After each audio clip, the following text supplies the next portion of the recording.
finalizado, os tengo... Dios mío, entendido, perdón. Os tengo que hablar de la fisiopatología del shock hemorrágico. Problemas informáticos, perdón. Y para hablaros de la fisiopatología del shock hemorrágico, os tengo que hablar del gasto cardíaco. Esta foto está sacada del manual de la TLS, en donde te dice, bueno, que el gasto cardíaco es frecuencia cardíaca por volumen sistólico, y el volumen sistólico depende de la precarga, la contractilidad y la poscarga. Bien, en el politrauma nos va a interesar especialmente la precarga. La precarga depende de la volemia, de la capacitancia venosa y de la diferencia entre la presión venosa sistólica media y la presión en la aurícula derecha. Es esta diferencia de presión, precisamente, de hecho, la que puede permitir la existencia de un flujo venoso. Pero lo que os quiero decir es que es el flujo venoso y esa volemia nuestro principal reservorio para cuando tengamos una hemorragia masiva. Si disminuye la volemia, disminuye el flujo venoso, disminuye la precarga, disminuye el volumen sistólico, disminuye al final el gasto cardíaco. ¿Y qué es lo que ocurre cuando perdemos sangre? Pues en primer lugar hay una respuesta del cuerpo intentando adaptarse a esa situación con una vasoconstricción periférica y una redistribución del flujo sanguíneo. Posteriormente hablaremos de ello. Existe una descarga de catecolaminas endógenas, las cuales van a tener en primer lugar, van a dar lugar al primer efecto, al primer signo de la pérdida de sangre, que es la taquicardia. Estas catecolaminas endógenas siguen trabajando, existe un aumento de las resistencias vasculares periféricas, aumenta la presión, la presión arterial diastólica, disminuye la presión del pulso y todo ello al final desemboca en una hipoperfusión celular y en un daño celular progresivo. Y como la célula dice, oye, mira, a mí si no me das, yo de algo tengo que vivir, me meto en metabolismo anaerobio y sin querer empiezo a sintetizar lactato y radicales libres. Y todo esto se acompaña encima de una inestabilidad hemodinámica tremenda y una entidad de la que posteriormente hablaremos que se llama la coagulopatía asociada al trauma. Por tanto, nuestros objetivos en estos pacientes va a ser restaurar esa reserva de sangre, restablecer el flujo venoso y la volemia y, por supuesto, poner un tapón, detener la fuente de sangrado. Os he contado que hay una redistribución del flujo de sangre, el cuerpo redirige el flujo sanguíneo a zonas más vitales, aumenta el flujo en el cerebro, corazón, riñón y disminuye en otros que él considera menos importantes, pulmones, vísceras, músculo, y esto da lugar al final a complicaciones que después nos encontraremos con ellas en nuestras unidades de reanimación y cuidados críticos, empezando por el distrés respiratorio agudo, insuficiencia cardíaca congestiva, fracaso renal agudo o reagudización de un fracaso renal crónico, traslocación bacteriana y encima cuando acabe toda esta historia, apáñatelas con el síndrome post-reperfusión. Para hablaros de la... Seguimos con un poquito de fisiología. Os he contado antes una entidad en la que hemos pasado de puntillas que se llamaba la coagulopatía asociada al trauma. Y para hablaros de ella os voy a dar unas breves pinceladas de coagulación. Sé que de estos van a hablar después en diciembre, pero simplemente un par de conceptos. Existen dos teorías, teoría clásica, años 60, teoría celular, novedosa, que en realidad no es tan nueva, se creó en los 90. Y la diferencia entre ambas es que la teoría clásica te dice que hay dos hemostasias, la primaria y la secundaria, y que encima hay dos vías. Por un lado la intrínseca, por otro lado la extrínseca. Esto en teoría está pasado ya de moda, por decirlo de alguna forma, y de lo que se habla ahora es de la teoría celular, en donde no hay vías independientes de la coagulación, es el factor tisular el principal activador de la coagulación y actúa en todos los sitios, en la vía extrínseca, en la intrínseca, y el proceso de la coagulación se ocurre en tres fases que son simultáneas. Una iniciación que se ocasiona por el daño al endotelio, síntesis de factor tisular, empieza a sintetizarse trombina, la trombina activa las plaquetas, se activan los factores de la coagulación que se unen a esas plaquetas y todavía promueven más la activación de las mismas y al final desemboca en la cascada de la trombina, una síntesis tremenda de trombina que promueve la formación de fibrina y al final la formación del coágulo. Esto cuando funciona, pues perfecto. Perfecto. Pero ¿qué pasa en los pacientes politraumatizados? Que bien por la hipoperfusión tisular, por la cascada inflamatoria que tienen, por la pérdida de sangre, por la hipoxia, no se sabe muy bien por qué, por todos estos factores, se produce una síntesis tremenda primero de trombomodulina y después de trombina. Se produce, a fin de cuentas, una activación tremenda de las vías de la coagulación, de la cascada de la coagulación. Y el cuerpo dice, oye, que estoy activando demasiado la coagulación. No, no, no, no, no. Voy a activar los mecanismos reguladores para poner a raya esa coagulación. Se activa la proteína C, se empiezan a inactivar factores de la coagulación, estado de coagulopatía, se empieza a inactivar el inhibidor del plasminógeno, que causa romper el fibrinógeno, hiperfibrinolisis, hipofibrinogénemia. Y esto es una pescadilla que se muerde la cola, un círculo vicioso de que la gran activación de la coagulación promueve una activación de los sistemas que regulan la misma y un estado de coagulopatía, mientras encima estamos colindando con la pérdida de sangre. Una vez hemos hablado un poquito de la fisiopatología y de la fisiología, os quiero dar unas nociones del manejo inicial del paciente politrauma y para ello os traigo mi árbol de Navidad. Estamos ya cercanos a la Navidad, a mí la Navidad es una época que me encanta, este es mi árbol de Navidad, se quedó puesto, pues vamos, desde estas fechas el año pasado hasta abril. Y me diréis, oye, pero que hablamos del politrauma, no de las Navidades. Ya, pero fijaros en el tronco del árbol de Navidad. Traslado, tétanos y reevaluación. El traslado es vital en los pacientes politraumatizados. Tienen que ser trasladados a un centro específico de paciente politrauma. El traslado es tiempo y el tiempo es supervivencia. Siempre que podamos en la sala de emergencias ponerles la vacuna del tétanos y estar reevaluando continuamente a estos pacientes. Visto el tronco, fijaos en la estrella. Oxígeno. Oxígeno a todo el mundo. No, mira, pero que ahora dicen que la hiperoxia es quizás dañina. Oxígeno a todos los pacientes. Esto es un estado de emergencia vital. Y además del tronco y de la estrella, vamos a ir viendo distintas bolas, bolas de A, B, C, D y E. En la A, lo primero, abrir la boca y aspirar. Y ya que vamos a abrir la boca, pues abrimos la vía aérea. Todo esto, aunque no sea con la A, siempre se ha de realizar con un control estricto de la posición de la columna cervical.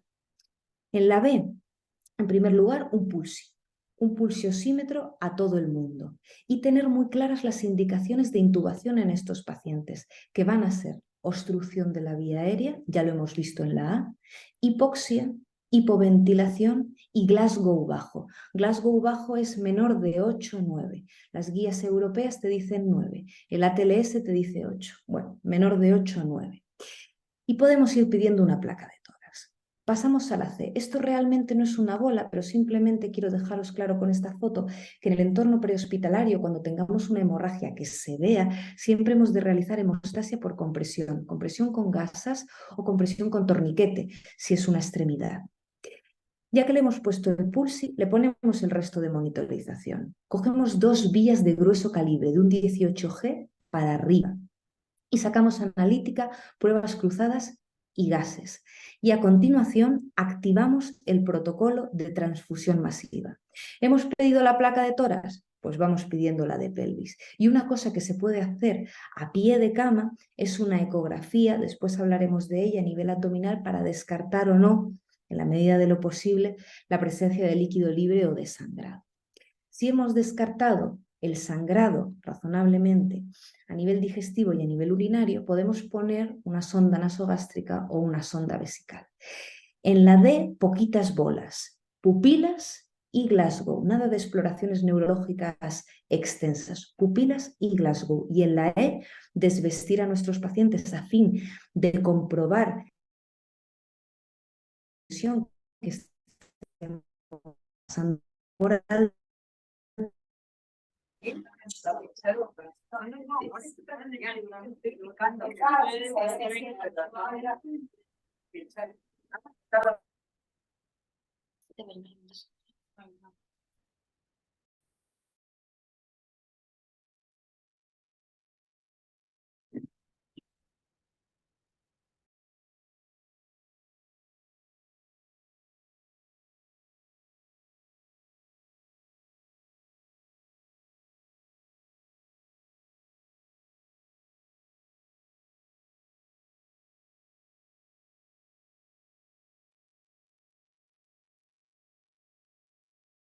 Bueno, creo que se cortó un poquito la señal.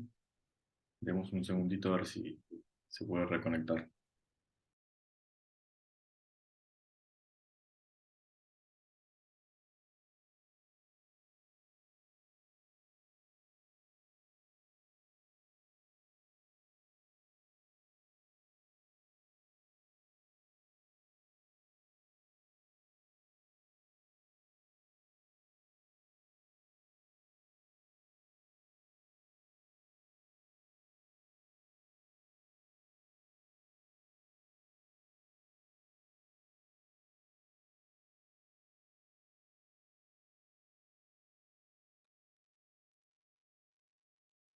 Bueno, ya me creo que mientras intenta reconectarse, le voy diciendo que aquellos que quieran puedan, aprovechen el tema para ir escribiendo preguntas, o muchos ya han tenido material en la semana para poder leer algo. Bueno, aprovechen la instancia para, bueno, alguna duda que haya surgido de la lectura de las guías. Bueno, vayan abordando, que al final vamos a tener un espacio de algunos minutitos para preguntas.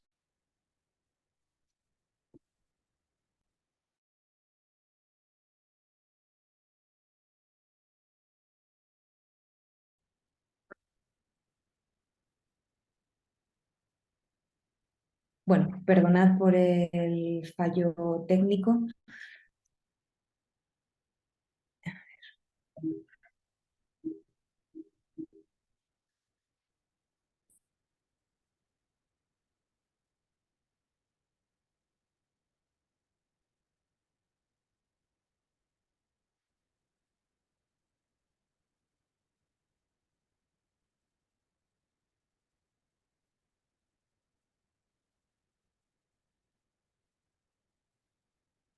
Esta bendita.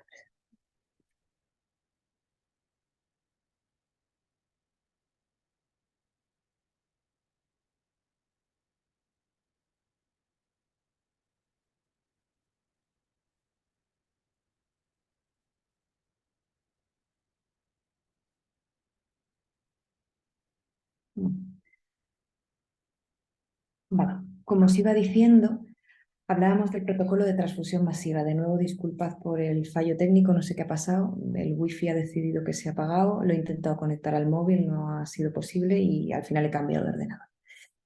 Hablábamos del protocolo de transfusión masiva, distintas definiciones para que al final os quedéis con la definición de transfundir 10 o más concentrados de Matíes en 24 horas.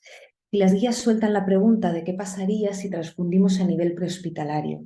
Y no se mojan, la verdad, no dan ninguna respuesta clara. Yo he traído aquí un par de artículos. En este primero, del 2019, se compara qué pasaría si empezamos a transfundir plasma fresco congelado a nivel prehospitalario a los pacientes. Y en este artículo se vio que se disminuía la mortalidad a las 24 horas, pero que al mes no había ningún cambio. En este otro que os traigo del Injury, en vez de plasma fresco congelado, lo que analizaron fue transfundir concentrados de Matíes propiamente dichos. Y curiosamente no se vio ninguna mejoría, ni en la mortalidad a las 24 horas, ni al mes, ni a los 6 meses, ni a nada. Las guías os plantean esta pregunta, yo os la planteo también y me la planteo a mí misma. Tiene sus ventajas, que sería adelantar trabajo, pero tiene sus inconvenientes, que aparte de un gasto tremendo, es un descontrol acerca de lo que transfundimos y los hemoderivados al final que estamos poniendo en estos pacientes. Bueno, lo dejo ahí a modo de debate. Siguiendo con el tema de la transfusión masiva, en el documento EMO+2, en la actualización, existe un score o una escala en donde te dicen, mira, nosotros aquí te podemos ayudar a ver cuántos pacientes van a necesitar realmente esa transfusión masiva y se llama el TASH score. Básicamente son una serie de parámetros, hemoglobina y fundamentalmente signos vitales, presión sistólica, frecuencia cardíaca, inestabilidad, exceso de base, y te dicen que a partir de 18, más o menos de una puntuación de 18, tienes un 50% de posibilidades de tener que activar el protocolo de transfusión masiva y de 18 para arriba, más puntuación, más probabilidades. Lo cierto es que para el politrauma, nosotros usarlo no lo usamos ni en ninguno de los dos hospitales en los que he trabajado, pero aquí en el documento EMO+2 te dice que es algo muy sensible, que detecta hasta el 88% de las hemorragias masivas en el paciente politraumatizado, no siendo así en el no politraumatizado. En los pacientes que no son politraumas se podría utilizar la intensidad de reanimación. ¿Y esto de la intensidad de reanimación qué es?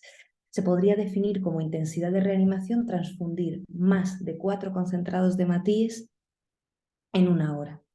En el ambiente prehospitalario lo que se suele utilizar es el índice de shock, que si es mayor o igual a 1, tienes bastantes probabilidades de activar el protocolo de transfusión masiva y tener una hemorragia masiva, y además resulta que es un indicador de mortalidad.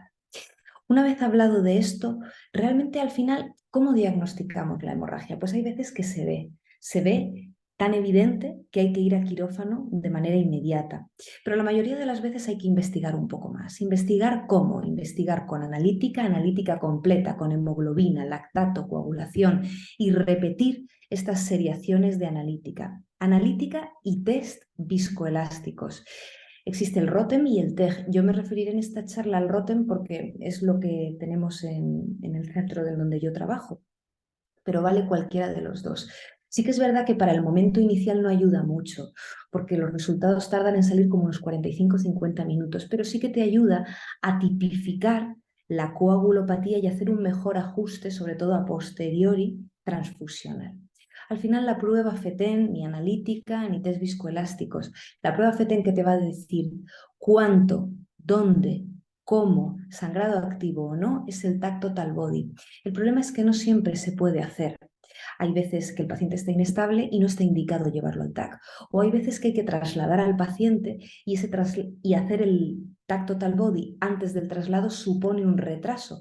Y nuestro principal objetivo era trasladar a los pacientes. Acordaros del tronco del árbol de Navidad. ¿Y qué podemos hacer en su lugar? Ya os lo fui adelantando. Podemos hacer una ecografía. La aplicación más específica al politrauma del POCUS es el EcoFast. Lo bueno que tiene es que es muy específico. Si hay líquido en el abdomen en un paciente politraumatizado, blanco y en botella, aparte del propofol, pocas cosas. Probablemente sea sangre, pero es poco sensible. Hay pacientes que tienen un EcoFast negativo y que realmente sí que tienen líquido abdominal. Es una ecografía que mira en 4 puntos, los 2 flancos del abdomen, subcostal y a nivel de pelvis la presencia o no de líquido libre. En esta tabla os muestro los tipos de hemorragia. El ATLS clasifica la hemorragia en clase 1 a la clase 4, siendo la clase 4 lo más grave y la clase 1 lo más light. Es en la clase 2 en donde empieza a asomar la patita el primer signo de hemorragia, que es la taquicardia. En la clase 3 ya empiezan a fastidiarse una serie de sistemas, oliguria, hipotensión, transfundir alguna cosa, y a partir de la hemorragia clase 4 todo empieza a irse ya demasiado de madre, hemos perdido más del 40% de la volemia y hay que activar el protocolo de transfusión masiva. Después de todos estos conceptos, que ya sé que son bastantes, os quiero hablar del tratamiento y de lo que va la charla realmente a los pacientes politraumatizados. Empecemos por lo que yo llamo las medidas de bienvenida. Esto se lo vamos a poner a todos. Empecemos a hablar de la temperatura. Y os quiero decir que estos pacientes hay que mantener una normotermia. Es curioso porque los pacientes politraumatizados vienen hipotérmicos en la mayoría de las veces. Y la hipotermia es el mal, el coco, que decimos en España. ¿Por qué? Porque aumenta la mortalidad, la coagulopatía y el número de transfusiones. Hay que arreglárselas como sea para disminuir las pérdidas de calor, poniendo mantitas de aire caliente, siempre utilizando un calentador de fluidos, aumentando la temperatura ambiente, la temperatura de la sala de emergencias o la temperatura del quirófano, y ya una medida in extremis, sistemas de circulación extracorpórea. Lo que pasa que esto sí que es verdad que cuesta mucho ponerlos y no es precisamente frecuente. Se pensó en la hipotermia como medida de protección en los pacientes con parada cardiorrespiratoria, y en las guías de la ARC te lo mencionan, pero en el politrauma es algo que está descartado. La hipotermia está contraindicada en el paciente politraumatizado y sobre todo en el paciente que tiene un traumatismo cerebral. Pasemos a hablar de la ventilación. los pacientes politraumatizados hay que intubarlos siempre que tengamos una obstrucción de la vía aérea, hipoventilación, hipoxia o Glasgow bajo, acordaros, menor de 8 o 9. ¿Cómo los vamos a intubar? En inducción, en secuencia rápida. Son estómago lleno por definición. ¿Y cómo los vamos a ventilar? Pues mirad, no se sabe. Con ventilación protectiva siempre acertáis, eso siempre queda bien. Volumen tidal entre 8 y 6 mililitros por kilo, con eso no vais a fallar nunca. Pero sí que es verdad que no hay una estrategia de ventilación mejor que otra.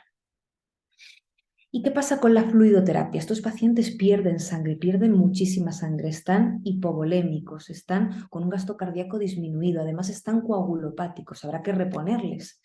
Mucho, poco, pues se ha discutido largo y tendido y al final se ha visto que es mejor o más beneficioso una estrategia de fluidoterapia restrictiva más que liberal, aunque esto de restrictiva con cierto asterisco, restrictiva para tener una hipotensión permisiva, unas medias en torno a 50 y esto a fin de disminuir el sangrado hasta que se controle el mismo, no mantener esta medida siempre. La excepción a esta regla es el traumatismo cerebral y el traumatismo espinal, en donde la presión arterial media tiene que estar normal tirando a alta. Tampoco gusta demasiado ser restrictivos en pacientes con edad avanzada, hipertensos, cardiópatas, con ictus, pero lo que es una contraindicación FETEN es el traumatismo craneoencefálico y espinal.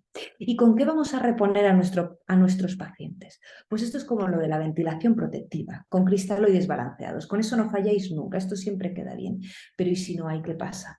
Por ejemplo, en mi hospital hay distintos quirófanos en distintas salas y no en todos hay, en distintas salas, perdón, en distintas plantas y no en todas las plantas tenemos cristaloides balanceados. Y si no hay, ¿qué hacemos? Pues las guías defienden la utilización del suero salino fisiológico al 0,9%. Pero vamos a ver. A mí me han dicho que el suero salino fisiológico es el menos fisiológico de todos porque resulta que causa acidosis hiperclorémica y fracaso renal. Pues sí, sí, pero lo que hay que evitar es el mal mayor y el mal mayor son las soluciones hipotónicas, de las cuales el Ringer lactato es el mayor representante. ¿Y por qué hay que evitar las soluciones hipotónicas? Porque sobre todo en aquellos pacientes con traumatismo craneoencefálico aumentan y promueven el edema cerebral. Y las guías europeas te dicen que mira, que mientras uses suero salino fisiológico a cantidades entre 1 o 1,5 litros, pues bueno, que aceptamos pulpo como animal de compañía. Y con los coloides, ¿qué hacemos con ellos? ¿Los utilizamos? ¿No? Siempre se ha intentado evitarlos porque causan fracaso renal, coagulopatía, etc. Pero ya hay varios artículos que dicen que la utilización de coloides puntualmente disminuyen el uso de fluidoterapia y resulta que nosotros teníamos que hacer una estrategia restrictiva de reposición, disminuyen las drogas vasoactivas y hasta disminuyen la estancia en el hospital, como por ejemplo este British Journal que os traigo del año 2020, en donde se analizó qué pasaba si poníamos almidones que están muy mal vistos hoy en día, y se vio que eso, que disminuían el uso de fluidoterapia, de drogas vasoactivas y hasta de estancia en el hospital. Las guías europeas, la verdad, no se mojan mucho en cuanto a cuándo utilizar coloides. Simplemente te dicen que, bueno, que si fracasa el resto de tratamiento, pues que está bien que los pongas. Pero el documento EMO+2 sí que se decide un poco más las indicaciones. Ellos te dicen que mira, que lo primero cristaloides, que lo segundo cristaloides y vasopresor, y que si con eso fallas, pues que añadas los coloides en el siguiente orden, que pongas gelatinas, que los almidones no los utilicemos y que la albúmina pues no se sabe muy bien qué hacer con ella, no de rutina desde luego porque no ha demostrado disminuir la mortalidad. Sí que es verdad que en el paciente séptico tiene un uso muy claro y se ha visto otros beneficios de ella, como la protección del glucocáliz, la disminución de la permeabilidad vascular, pero no está muy claro su uso. Desde luego, un gelaspam lo podemos utilizar, albúmina no de rutina, pero en determinados casos, y los almidones sí que es verdad que no deberían de ser utilizados. La estrategia de hipotensión permisiva tiene algo de sentido cuando tenemos, aparte de fluidos, algo con lo que sustentar esa tensión arterial. Y ese algo es el vasopresor, de los cuales la noradrenalina es la de elección. Si tenemos disfunción cardíaca, podemos utilizar dobutamina. ¿Y qué pasa con la vasopresina? Las guías europeas no lo tienen muy claro. Dicen, mira, no lo tenemos muy claro porque es un potente vasoconstrictor, tan potente, tan potente, tan potente que puede disminuir la perfusión esplénica y la perfusión hepática. Luego hay otros artículos como este que os traigo que te dicen, mira, yo si añado vasopresina resulta que disminuyo el número de transfusiones y la dosis del resto de vasopresores. Está un poco en duda. El documento EMOMAS, una vez más, sí que pone un poquito de indicaciones un poco más claras y te dice que la vasopresina se puede utilizar a dosis a 0,3 microgramos kilo en aquellos pacientes que tengan un sangrado leve moderado y un déficit en la hemostasia primaria de tipo enfermedad de von Willebrand, disfunción plaquetaria o pacientes incluso antiagregados. Yo en concreto no la he puesto nunca y he visto muy poquita la utilización de la vasopresina. Pero está bien saber que en este tipo de pacientes sí que tiene una indicación. La última de las medidas de bienvenida es la transfusión de hemoderivados precoz. Nuestro número mágico va a ser el 7. Intentar mantener hemoglobina superior a 7, pero anticiparnos, por Dios, no esperar a tener un 7 en el hemograma. Si tenemos un traumatismo cráneoencefálico, ese 7 se transforma en un 8 o 9. Se ha visto que más de 9 no es necesario tener esa hemoglobina. Y se ha visto que sí que es verdad que en el traumatismo craneoencefálico está muy definido, hemoglobina de 8-9, pero en pacientes con síndrome coronario agudo, cardiopatía, ictus, también estaría bien tener estas cifras de hemoglobina y no quedarnos en 7.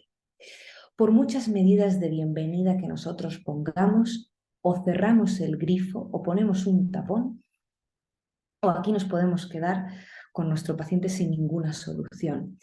Esto es lo que el cirujano, lo que el radiólogo vascular intervencionista puede hacer, un control rápido de sangrado, bien sea con cirugía definitiva, con un control de daño si es que esta no se puede hacer, con un fijador de pelvis si es que la pelvis está rota. Es lo mismo poner un cinturón pélvico que un fijador externo, valen exactamente igual, no hace falta poner un fijador externo de pelvis. Si hay un sangrado abdominal compresible, estaría indicado poner un packing preperitoneal y si no, se puede intentar una embolización por radiología vascular intervencionista. ¿Y qué es lo que nosotros podemos hacer? ¿Cómo podemos atacar a la coagulopatía? Pues veréis, podemos hacer un manejo inicial, primero, de la coagulopatía y luego un manejo un poquito más específico. La primera medida del manejo inicial de la coagulopatía es el ácido tranexámico, que se pone siempre y a ser posible en las 3 primeras horas después del trauma. Ya fueron los estudios CRASH 2 en primer lugar y CRASH 3 el que lo confirmó, que demostraron que el ácido tranexámico puesto en esas 3 primeras horas después del trauma disminuye la mortalidad y disminuye el número de muertes por sangrado. La dosis a la que lo vamos a utilizar es 1 gramo en 10 minutos, seguido de una perfusión continua de otro gramo en 8 horas. Y esto es lo que nos han dicho siempre, esto es lo que dicen las guías europeas que han salido en enero del 2023, es lo que te dice el EMOMAS 2, el EMOMAS 1, pero ha salido un New England en donde ellos han analizado la utilidad o la eficacia de ese ácido tranexámico puesto a nivel prehospitalario y no les queda muy claro. Ellos han analizado 1.300 pacientes en distintas emergencias de distintos países, Australia, Nueva Zelanda, Alemania, y han visto que la supervivencia a los 6 meses en los pacientes con tranexámico y con placebo era la misma, y a los 6 meses la mortalidad también era la misma, con lo cual concluyen que, mira, que el ácido tranexámico realmente, por mucho gramo en 10 minutos y mucha perfusión luego en 8 horas, nosotros no lo defendemos. Yo creo que al final será el tiempo el que dé la razón a una vertiente o a otra. Y esta es un poquito la reflexión que siempre tenemos que estar actualizados en este mundo de la medicina. Yo de momento dejo aquí el ácido tranexámico como indicación de ponerlo. En todos los centros en los que he trabajado se pone y comentándolo con otros compañeros está indicado ponerlo. Las guías europeas lo defienden. Y bueno, tendremos que ver un poquito más adelante si sí o si realmente no hace tanta falta. De momento lo dejamos. La segunda medida del manejo inicial de la coagulopatía es el fibrinógeno. Estos pacientes consumen muchísimo fibrinógeno. Acordaros de esa entidad llamada coagulopatía asociada al trauma. Lo vamos a poner casi siempre, pero las guías te tienen que dar ciertas indicaciones de cuándo ponerlo. Cuando el paciente esté hipotenso, cuando tenga un lactato por encima de 5 o cuando tenga una hemoglobina por debajo de 9, pero la gran mayoría de las veces vas a tener algunas de estas indicaciones. La dosis a la que lo vamos a utilizar es 2-3 gramos para abrir boca. Y la tercera medida del manejo inicial de la coagulopatía es transfundir de manera anticipada. ¿Y transfundir el qué? Las tres cosas: plasma, plaquetas y concentrados de hematíes. Se ha visto que respecto al plasma el complejo protrombínico es un poquito más eficaz, pero nunca lo vamos a usar de primera medida. Y en cuanto a la transfusión de plaquetas, no está muy claro si transfundir de manera anticipada o no. Las guías defienden que sí, porque disminuye la mortalidad en 24 horas y al mes, pero lo cierto es que no en todos los centros se hace. Independientemente de que hagamos una transfusión anticipada, siempre simultáneamente realizar test viscoelásticos para a posteriori guiar un poquito mejor ese manejo transfusional. ¿Y cómo vamos a transfundir? Fácil. 1, 1, 1. Un plasma, unas plaquetas, un concentrado de hematíes. Se vio qué pasaba si transfundíamos 2 concentrados de hematíes y no se vio ninguna diferencia. Así que 1, 1, 1. Y en cuanto al manejo dirigido de la coagulopatía, ¿dirigido con qué? Como os he repetido a lo largo de toda la charla, con analítica y con test viscoelásticos.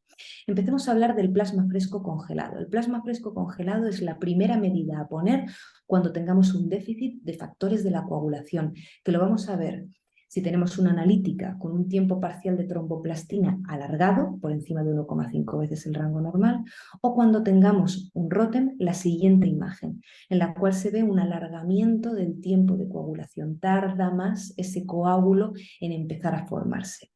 Como os he dicho, es el tratamiento inicial, aunque el complejo protrombínico ciertamente es más eficaz, contiene el 70% de los niveles normales de los factores de coagulación y la dosis que vamos a ir poniendo después de haber puesto esa transfusión anticipada de 1-1-1 la iremos titulando según el ROTEM o el tromboelastograma. Lo malo, primero, que como su propio nombre indica, hay que descongelarlo, con lo cual conlleva un retraso en el tiempo de administración. Al final es más volumen y recordad que teníamos que hacer una estrategia restrictiva de reposición y es el hemoderivado que más trali ocasiona. Sigamos con el complejo protrombínico. ¿Cuándo lo vamos a poner? Cuando haya un déficit de factores de la coagulación, que lo vamos a ver en el tromboelastrograma o en el ROTEM con la misma foto en la que os mostraba en la diapositiva anterior. Es más eficaz que el plasma fresco congelado porque disminuye el hematoma en los traumatismos cranoencefálicos y además es el fármaco ideal para la reversión de los antivitamina K, aunque no se pone de primera elección por esto que os muestro a continuación. Complicaciones trombóticas, trombóticas arteriales a medio plazo, no inmediatamente tras ponerlo, sino unos días después, con lo cual nos va a dar especialmente miedo administrarlo en aquellos pacientes pues, con un síndrome coronario agudo y un stent recién puesto, ictus isquémico, válvulas cardíacas, etc. En este artículo se vio que es más eficaz, como os llevo repitiendo, que el plasma fresco congelado sin tener más efectos trombóticos. Están descritos y por eso no va a ser el tratamiento de primera elección casi en ninguna ocasión, exceptuando la reversión de los fármacos antivitamina K. Y el fibrinógeno vuelve a aparecer, claro que vuelve a aparecer, por el estado de hipofibrinogenemia y de hiperfibrinolisis que tienen estos pacientes. Lo vamos a poner cuando esté bajo el fibrinógeno, pero es que va a estar bajo siempre. Si hacemos un ROTEM, la imagen de déficit de fibrinógeno sería la siguiente, la que está en el recuadro rojo. Administraremos fibrinógeno de forma precoz. Hablábamos de esa dosis inicial de 2-3 gramos para empezar, seguido de una dosis, y aquí me diréis, 25-50 miligramos kilo, ¿esto quién se pone a calcularlo? De gramito en gramito o de 2 gramitos en 2 gramitos, según lo que nos vaya diciendo los test viscoelásticos, el ROTEM o el TEG. Si no tenemos fibrinógeno, podemos poner crío precipitado. Y en cuanto a las plaquetas, ¿Qué hacemos? ¿Cuándo transfundimos plaquetas? Aparte de esa transfusión anticipada, nuestro número mínimo de plaquetas en el paciente politraumatizado estándar son 50.000, pero hay veces que hemos repuesto todo lo que teníamos que reponer, que hemos puesto complejo protrombínico, plasma, y nuestro paciente sigue sangrando. ¿Y entonces qué hacemos? Pues quedarnos, en vez de en 50.000 plaquetas, subir nuestro mínimo a 75.000 plaquetas, sabiendo que en aquellos pacientes que tengan traumatismo craneoencefálico, el límite no va a ser ninguno de estos dos, sino que va a ser 100.000. Empezaremos poniendo 1 o 2 pools de plaquetas y la imagen de déficit de plaqueta en el tromboelastograma será la que os marco en este recuadro rojo. La transfusión de plaquetas, curiosamente, es más eficaz si la ponemos a las 48 horas después del trauma. Respecto al calcio, deciros que este es un cofactor de la coagulación y como todos los factores de la coagulación se consumen en el paciente politrauma, pasa lo mismo con el calcio. Estos pacientes tienen una hipocalcemia de base y además una hipocalcemia añadida porque cada concentradito de Matías va cargado de citrato y el citrato y el calcio se quelan, con lo cual hipocalcemia porque consumen y hipocalcemia porque transfundimos para reponer el déficit. Vamos a intentar mantener el calcio ionizado en sus niveles normales y para reponer siempre mejor cloruro que gluconato. ¿Por qué? Porque tiene prácticamente el doble de calcio respecto al gluconato y porque además para el metabolismo hepático es un poquito mejor. La última de nuestras herramientas para este manejo dirigido de la coagulopatía es el factor 7 recombinante. Nunca jamás de primera línea. Además, para que funcione hay que tener bien una serie de cosas. Las plaquetas y el pH lo primero. Y de paso el fibrinógeno y la temperatura. Tiene muchísimo poder protrombótico y la dosis a la que se utiliza son 90 microgramos por kilo. No me puedo ir de esta charla sin daros unas palabrillas acerca de la reversión de los fármacos. Estamos cada vez con una población más envejecida, población polimedicada. ¿Qué abuelito o abuelita no tiene un anticoagulante o un antiagregante? Y hay que saber revertirlos. Respecto a los fármacos antivitamina K, se monitorizan por el INR y el tratamiento de elección para revertirlos va a ser, como os he comentado, el complejo protrombínico por encima del plasma fresco congelado. Complejo protrombínico de 4 factores que también lo hay de 3, ¿vale? La dosis la vamos a utilizar a 25-50 unidades por kilo, pero esto es un dintel un poco amplio. Sí, es amplio porque lo vamos a ajustar dependiendo del INR. En función de un INR u otro utilizaremos una dosis mayor o menor. Su vida media es de unas 6 horas. Y entonces, ¿y después de 6 horas qué hacemos? ¿Repetimos la dosis? No, ya os voy adelantando que no. Hay que poner otra cosa y esa otra cosa es la vitamina K. Recordad las complicaciones trombóticas tardías, sobre todo arteriales, del complejo protrombínico. En estos pacientes hay que iniciar tromboprofilaxis de manera precoz. Respecto a la vitamina K, la dosis son 10 miligramos al día. No tiene sentido poner más, no tiene sentido ponerla si no tenemos un paciente anticoagulado con antivitamina K. Posteriormente tendremos que hacer siempre una monitorización regular del INR. Y los nuevos anticoagulantes orales, tanto los anti-10A como los inhibidores de la trombina. Pues mirad, cada uno se puede medir de manera específica en plasma. Oye, genial, primera elección. Y cada uno tiene su reversor específico. Oye, genial, primera elección. Pero es que no siempre se puede medir y no siempre tienes el reversor en el hospital. Cuando no se puede medir de manera específica, los vas a monitorizar por el tiempo de trombina y cuando no le puedes dar su reversor específico, le vas a dar complejo protrombínico a dosis de 25 unidades por kilo. Recordad, no es recomendable repetir la dosis del complejo protrombínico. Finalmente, respecto a los antiagregantes, tener un antiagregante es igual a tener un aumentado riesgo de hemorragia intracraneal. No tienen un reversor específico, con lo cual lo único que podemos hacer es poner plaquetas. Pero no vamos a poner plaquetas de rutina a todo paciente con un antiagregante que entre por la puerta. Pondremos plaquetas si tenemos plaquetopenia, si el rótem te lo dice o si tienes un sangrado incontrolable. Y además no las vamos a poner de rutina porque ya hay varios artículos como este que os traigo que te dicen que no hay ningún beneficio, sobre todo a nivel neurológico, y encima incluso se ha visto que haciendo un análisis por sensibilidad incluso puede aparecer un aumento de la mortalidad. Estos pacientes, como ya os he dicho, tienen un estado de coagulopatía asociada al trauma. Nosotros vamos a atacar esa coagulopatía y al final vamos a crear un estado protrombótico, no solo por el complejo protrombínico, sino por toda esta metralla de fármacos que les vamos a poner, con lo cual es muy importante dar unas breves pinceladas de la tromboprofilaxis. Fijaros que los pacientes politraumatizados, el 18% tienen trombosis venosa profunda. De ellos, el 11% hacen tromboembolismo pulmonar.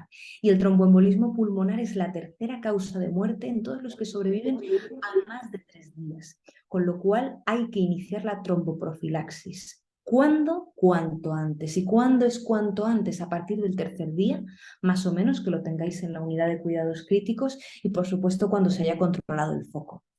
Los mantenemos hasta que se mueva, ya sea por sí mismo o con ayuda. Y existen medidas no farmacológicas y medidas farmacológicas. Las no farmacológicas, medias de compresión neumática y medias de compresión a secas. Las medias de compresión a secas no sirven para nada, ¿vale? Hay que poner medias de compresión neumática. Y respecto a las medidas farmacológicas, de elección la heparina de bajo peso molecular ajustada al peso por encima de la heparina no fraccionada. Las guías te dicen, hombre, por supuesto que lo pongas todo, que medias de compresión neumática por un lado, junto con heparina de bajo peso molecular ajustada al peso. Como conclusiones os diré que en los pacientes politraumatizados hay que minimizar como sea el tiempo de traslado a un centro específico para su manejo, que para su valoración inicial A, B, C, D, E, con eso vais a acertar siempre. Para el manejo de la A y de la B, intubación en secuencia rápida, recordad las indicaciones de intubación son Glasgow bajo, obstrucción de la vía aérea, hipoxia e hipoventilación. En el manejo de la C, activar el protocolo de transfusión masiva, 2 vías de grueso calibre, analítica completa, pruebas cruzadas y test viscoelásticos. Siempre restablecer las pérdidas con cristaloides balanceados si se tienen, siguiendo una estrategia restrictiva. Y esta estrategia restrictiva la puedes mantener gracias a que pones vasopresor, y el vasopresor de elección es la noradrenalina. Para el manejo inicial de la coagulopatía, varias medidas. Ácido tranexámico, 1 gramo en las 3 primeras horas asociada después del trauma, fibrinógeno 2-3 gramos y transfusión de plasma, plaquetas y concentrados de Matías en relación 1-1-1. El manejo dirigido se hace dirigido con analítica y con test viscoelásticos. Si faltan factores, pondremos plasma fresco congelado como primera medida y si no funciona pondremos complejo protrombínico. Si falta fibrinógeno pondremos fibrinógeno, si faltan plaquetas pondremos plaquetas. Hay que mantener el calcio en sus niveles normales, siempre reponer mejor con cloruro. Para la reversión de los antivitamina K, complejo protrombínico de elección junto con la vitamina K propiamente dicha. Para la reversión de los nuevos anticoagulantes orales, sus reversores específicos de primera elección. Si no se tienen, pondremos complejo protrombínico. Y para la reversión de los antiagregantes, no es una reversión exactamente, pondremos plaquetas, pero no transfundirlas de rutina. Finalmente, hay que iniciar en estos pacientes la tromboprofilaxis de manera precoz, con medias de compresión neumática y con heparina de bajo peso molecular ajustada al peso. Esta es la bibliografía que utilicé para realizar esta charla y muchas gracias. Es una foto de lo que hicimos el curso de TLS, que como nos aprobaron el examen salimos todos tan contentos. Muchas gracias por la atención, por vuestro tiempo y perdonad el fallo informático.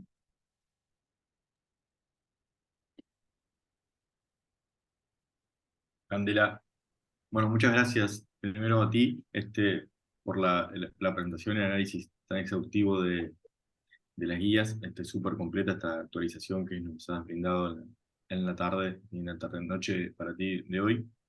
Gracias. Ahora, si alguno de los chiquilines quiere, abrimos un espacio de preguntas, de dudas, de comentarios acerca tanto de las guías, ellos la han venido leyendo en estos días, como acerca de tu presentación o puntualmente si tienen alguna duda o recuerda algún paciente en particular. Yo primero, mientras ellos se animan y se vienen a preguntarte algo, yo quería preguntarte si en la guía recomendaban algún agente de inducción anestésico ideal cuando uno decide decisión de intubar al paciente, como quedan claros los criterios de intubación. En cuanto al hipnótico ideal a manejar en estos casos, sé que en algunos lados cuestionan un poco el uso de Propofol, que es el más ampliamente utilizado, por ejemplo, en nuestro medio, por el hecho de la inestabilidad hemodinámica que puede llegar a generar a la dosis de intubación.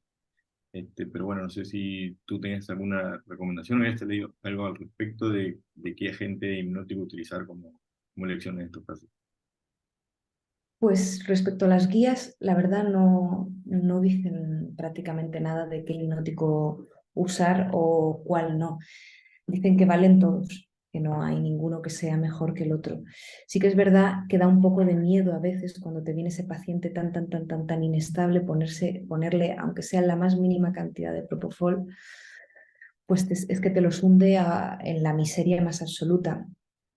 Nosotros aquí hay algunos compañeros que utilizan el etomidato y yo a veces utilizo la ketamina para inducirlos a dosis de 0,5 o 1 miligramo por kilo, que no es la dosis que viene en los libros, pero es que como pongas más dosis, justo lo que quieres evitar, lo causas. Que al final es el que no se te vengan abajo con el gasto cardíaco, que no les baje demasiado ni la tensión, ni al final la volemia está disminuida, pero las resistencias vasculares periféricas es lo que quieres mantener. Entonces ya digo, yo en ningún sitio he leído que hipnótico sea mejor que otro.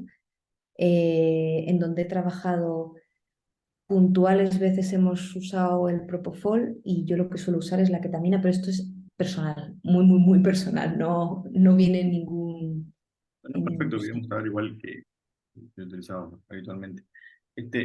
En cuanto a la recomendación del ácido tranexámico, bueno, que bueno, surgió el artículo de la New England que nos comentaba que está súper interesante en el sentido de que, bueno, que por lo menos pone un manto de duda acerca de esta indicación 1A en las guías y que utilizar siempre y todo el tiempo en los pacientes. Lo ideal siempre es en este plazo de las primeras 3 horas. En Sí. caso de que no haberla administrado en las primeras 3 horas, por alguna falla en algún eslabón del sistema, y que el Ujú. paciente después de las 3 horas tiene alguna utilidad utilizarla, o ya después de las 3 horas como que pierde el efecto beneficioso que podría aportar y hasta podría ser hasta contraproducente, o ni fu ni fa, como que no cambia la evolución. Pues lo cierto es que no tiene ningún sentido ponerlo. No tiene ningún sentido. Aunque luego tú llegas, tienes el politrauma y le pones tu gramo de tranexámico, por supuesto. Y si no se lo han puesto o no sé, tú vas en quirófano y se lo pones. Porque o sea, una cosa es lo que te dicen y lo que está, te lo dicen no solo las guías europeas, el documento BOMAT, te lo dicen diversos artículos, que no sirve absolutamente de nada, te lo dicen en el curso ATLS, que luego lo pones en las 3 horas o mira, da exactamente igual, pero luego te ves ahí y tú plantas tu gramo de tranexámico. Y aquí, pues al final se trata de hablar un poco esto que no solo lo que hacemos bien, sino también lo que no está tan bien hecho, ¿no? Yo creo que no lleva a ningún sitio de pros y contribuye al final al estado protrombótico este que ocasionamos por todos los fármacos que le ponemos. Así que no tendría ningún sentido ponerlo. Ni el gramito ni la perfusión. Harías una analítica, un ROTEM y te transfusión anticipada y te guiarías por lo que te dijesen los test viscoelásticos. El fibrinógeno sí, ese no tiene tiempos. Perfecto. ¿Tienes alguno tiene algún comentario?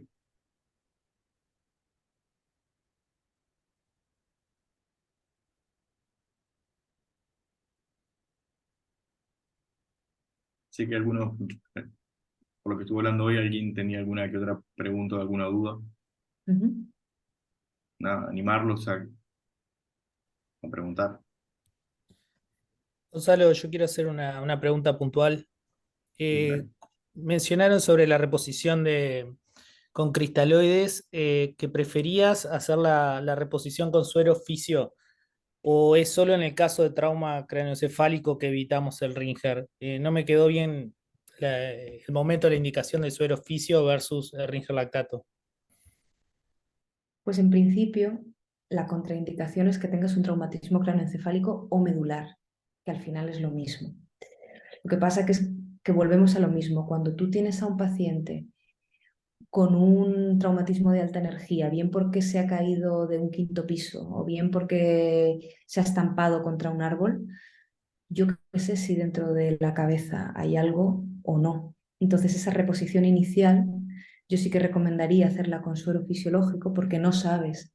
Cuando tú tengas un total body y te digan, mira, en la cabeza no hay nada, perfecto, pues podemos parar el suero fisiológico, poner Ringer lactato o si tuviésemos cristaloides balanceados como el plasmalite, pues ponerlo. Pero sobre todo yo veo la indicación de poner suero fisiológico hasta que no sepas qué hay en la cabeza. Una vez que lo sepas, pues puedes poner tu Ringer lactato, que efectivamente es mejor que el suero salino fisiológico en un paciente normal, por así decirlo. Excelente, gracias. Nada.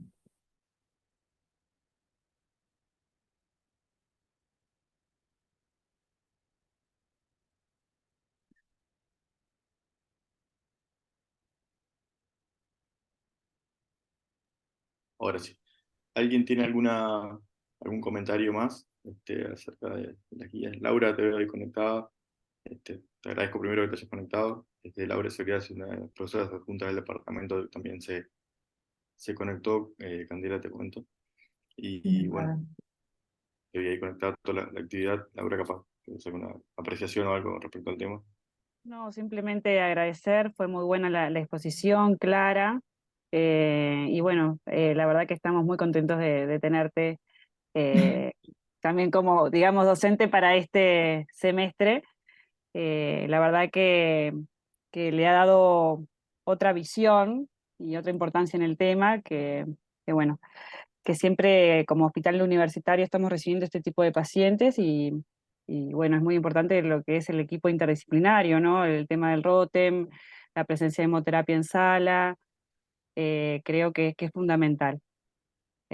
Sí, simplemente agradecerte por la presentación. De nada, yo espero que os haya sido útil y de verdad perdón por el fallo informático. No, no me lo Las cosas esperaba. suceden.